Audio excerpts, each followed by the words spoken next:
This is Spoken by Elswith, a Femdom Hypnosis podcast, Season 4. Welcome to Audio Tools for Femdom Hypnosis, specifically for my version of Femdom Hypnosis. This is totally a self-indulgent episode. It's me talking about the way I like my sessions to come together and work as experiences. You know what I mean, auditory ones. And this means taking a deep dive into some of the tools that I've made use of. I say me, but I do not edit, produce, etc. the things. I just put my input in there. So it's really just about those things that I've made use of, especially for Season 4. There's a good amount to unpack here, and so it might be that I decide to leave some parts of the subject to talk about in a few weeks. I've been doing this, Spoken by Elswith, for 2 years. And if you went all the way to the bottom of the Patreon feed and listened to some of the first bits and pieces that I put out, my musical background, it was just this short, looping spa music sort of thing. I didn't particularly like it. I found it a bit nasal and whiny, like cicadas. But I didn't want to use anything that might be distracting. And also, I made an assumption that it was what people expected. Now, I've still not listened to even 5 whole minutes of sessions from other content creators on the internet. I don't really know what anyone else is doing, and I kind of don't want to. Even when I did group hypnotherapy sessions or even private sessions, other than training and sometimes, adding on those CEUs and such, I usually found it best to just stay in my own lane, right? So it's not out of some misguided belief that I'm a naturally gifted expert at this hypno-mistress thing, but because I have this great relationship with many of you, and I know that you love my approach, right? It works for both of us. So why do anything that might hurt that? Okay, back to background music. And here's a frequently asked question that I want to answer right here. Why do I always use background music? Well, habit. I always had music playing in my formal practice as a hypnotherapist. I always have music playing when I'm writing. I've had you listen to quite a few of the things that I listen to, and I've also listened to quite a few things that you listen to. I believe strongly that it's a key to removing distractions, and not least because it fills the space between words, helping ensure that the listener, that's you, doesn't so distinctly hear a car passing by or someone moving furniture in the next apartment. In terms of recorded content, and especially the kind of sessions that I like to create, background music is also a kind of glue. It holds everything else together. And yeah, it also hides some imperfections. I am not standing in a professional vocal booth when I record. Now, if somebody wants to gift me the 6, 7, whatever odd thousand pounds it costs to recreate one in your home, go ahead. I will make good use of it. But that's not what I'm doing at this moment. I don't have an engineer pushing the buttons, knowing when something wasn't exactly right and asking for do-overs. But the glue thing, sometimes I'll move from one thought to the next, deliberately shifting context.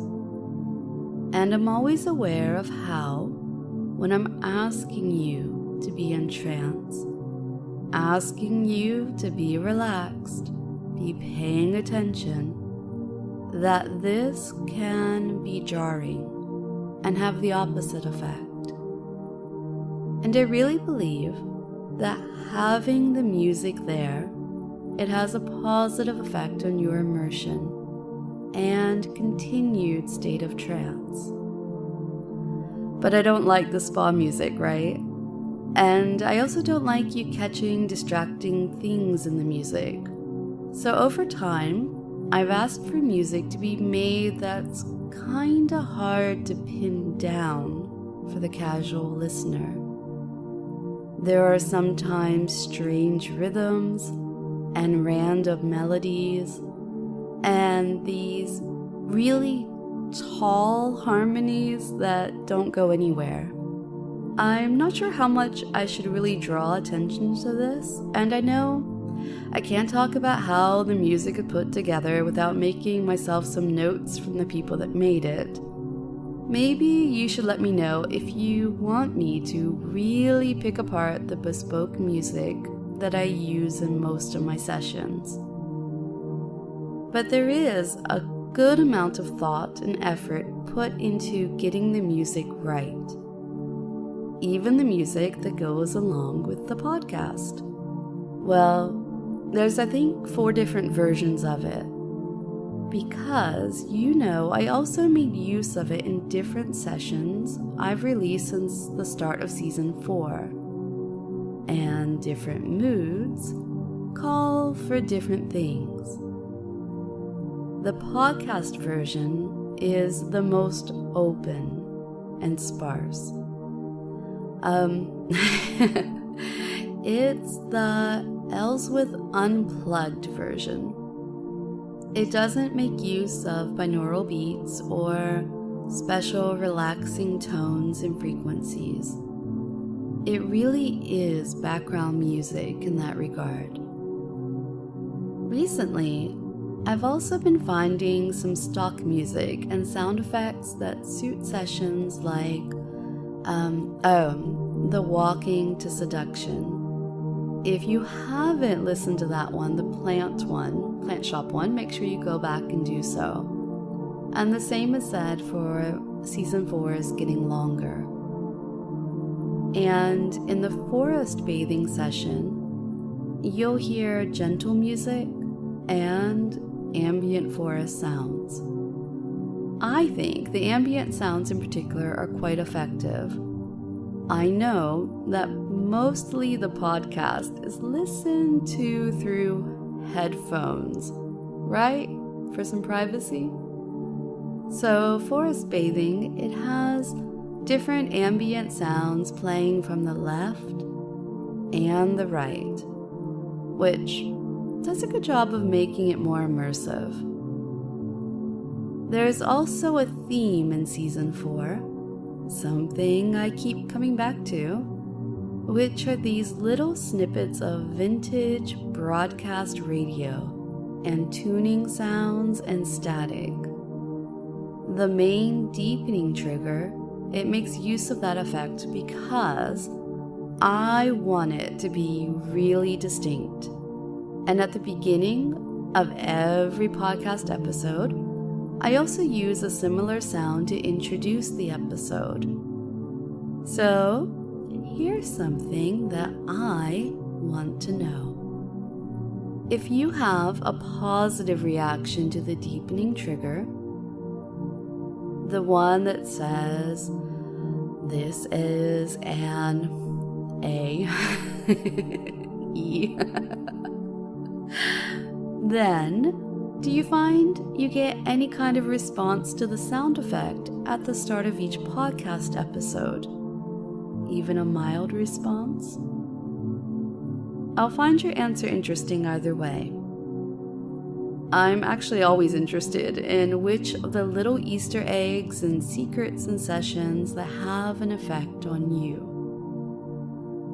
It is so fun to receive a message that says, "Oh, mistress, oh goddess, I listened to such and such session and it made me feel," and then insert an unexpected positive emotion that I deliberately wrote into the session. I love giving you good things. They're the hypnotic equivalent of sweet notes in a packed lunch, right? Okay, oh dear. Let's see where we are for time. Well, I still want to get into different types of noise, binaurality, the different tones and overdubbing. I think I can touch on overdubbing a little because it's something I like using sparingly. And it takes a while to get it right. And this will be fun for the editor because I'm going to insist on some examples. This might not be obvious, but there's more than one way to achieve this. So, I might say, pour yourself a glass of water. And then, through the magic of audio editing, that can get duplicated and split up over the left and the right. Pour yourself a glass of water. But what I much prefer to do is say, pour yourself a glass of water, twice or more. And so you hear the difference and the imperfections, the little changes in the pacing and stresses. Pour yourself a glass of water. This is a tool. It's a tool for getting your attention, for telling a story, for helping you fixate on something really important. And most of the time, you're only catching me doing this once or twice in a session. Because I honestly think if it's not done carefully, it's only going to be a distraction. And there's a session, it ended up being called Party of Perversion. And this session uses probably more overdubbing techniques than any other I've ever released. But when I go look at the script in Google Drive, it's just called New Sabriel Confusion Session, because that's what it was all about. And in that session, I didn't shy away from having two completely different things being spoken in the left and the right ear. To me, that's the natural extension of making use of the same words served in two slightly different ways. And this was really fun to put together and to pace out because it allowed me to do things like change your perspective and blur lines with what sensations I'm telling you, asking you to experience.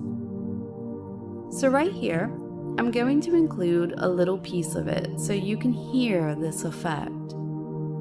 I don't think it'll have the same effect isolated in this way, but it's still going to be a fun thing to listen to.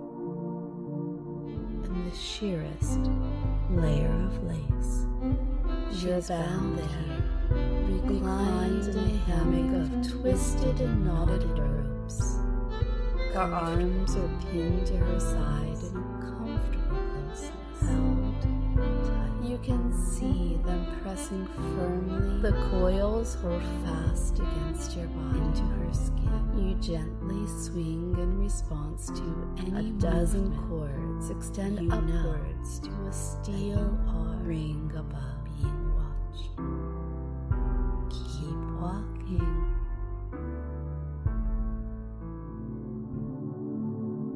There. Had you heard that before? Maybe you remember the moment where those things are happening and who they're happening to. The session also ends with some poetry presented almost as a mystical prophecy, and that makes use of a very similar technique. I think it's always good to leave my Sabriel wondering what he has gotten himself into. I know I'm going to revisit this topic of techniques and music and sound just because I want to tell you more about some of those tools, like the binaural beats, and I usually say this incorrectly, so let's see if I get it, the solfeggio tones. And just like those Easter eggs I mentioned, I know they have an effect even when you are not being told explicitly that they're being used on you. You know, Easter eggs can be a little bit like word runes nestled in somewhere. But right now, I'm giving you your permissive circumstance. And it's an easy one. Today, you have my permission if you're wearing headphones, and you can listen to any session of mine that you like. It doesn't need to be training with the trigger setting. It can be the party of perversion I was just talking about, or the the horny forest bathing session. That would work. Or, something else explicit. I know you've likely got a favorite, so you should enjoy yourself. Bye for now.